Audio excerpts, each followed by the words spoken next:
Hello, hello! Magandang buhay everyone! So ayan guys, samahan niyo ulit ako magluto ng isa na namang dish. So dyan sa kaldero guys, naglagay ako ng kaunting olive oil.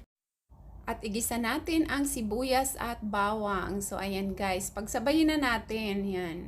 Igisa lang natin ng mabuti hanggang maging translucent. So pag ganyan na siya guys, maglagay tayo ng butter.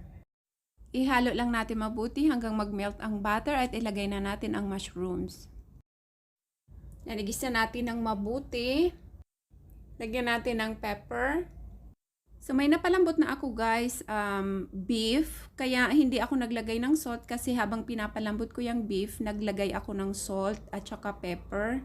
At saka, ayan, lagay na natin dyan. So ayan guys, i-add na natin lahat ng beef. And then, i-mix natin ng mabuti.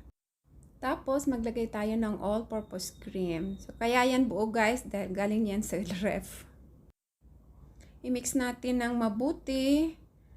Ayan, hanggang sa matunaw lahat. At saka natin dagdagan ng tubig pagka sobrang malapot. So, yung nilalagay ko guys, yan din yung pinaglagaan ng beef. So, ayan guys, isimmer lang natin ng ilang minuto at tikman na natin kung okay na ang lasa. So, mag-a-add ako guys ng chili flakes para may kunting anghang. Ayan. And then, halo-haluin lang natin. Lagyan natin ng beef cubes. Ayan. At saka isimmer natin ng mga 2 minutes na lang. At ilagay natin ang basil leaves. So, pagkalagay ng basil leaves guys, patayin nyo na ang apoy and then luto na yan. At syempre, titikman natin. So, dahil okay na siya guys, mag-plating na tayo.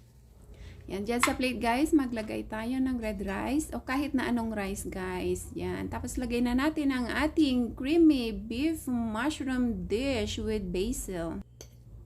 And syempre, titikman natin guys. Ayan, napakasarap at napakalambot ng beef natin guys dahil na pressure cooker natin yan. I hope you like it guys. See you again next time. Bye!